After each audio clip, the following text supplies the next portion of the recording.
నిలిచిపోతామని నేను ఈ సభాముఖంగా విజ్ఞప్తి చేస్తూ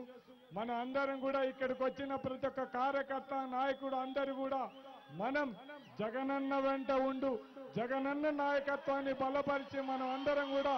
2019లో ఈ రాష్ట్ర ముఖ్యమంత్రిగా జగన్మోహన్ రెడ్డి గారిని చేయడానికి మన అందరం కూడా మీరు మాతో పాటు చెయ్యి కలిపి జగనన్న వెంట మనం నడచాలని కూడా నేను ఈ సభాముఖంగా విజ్ఞప్తి చేస్తూ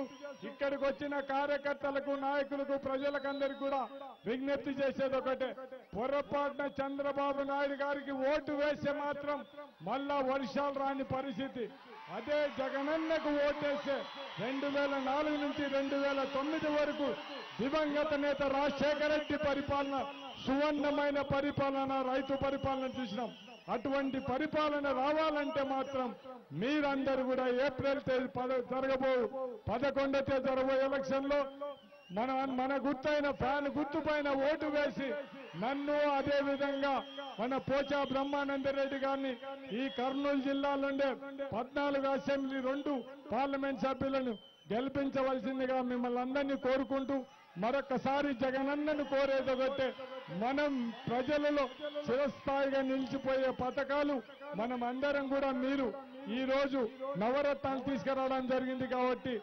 నాయన కంటే ఎక్కువగా మీరు పేద ప్రజల మీద అభిమానం ఉండారు కాబట్టి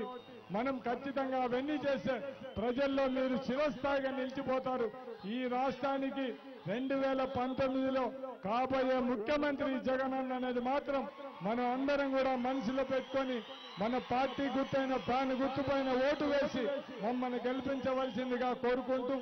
4 మండలాలు మొత్తం అన్ని గ్రామాల నుంచి వచ్చిన కార్యకర్తలకు నాయకులకు మీకు అందరికి కూడా పేరు పేరున మీకు అందరికి కూడా నా ఉదయపూర్వక కృతజ్ఞతలు.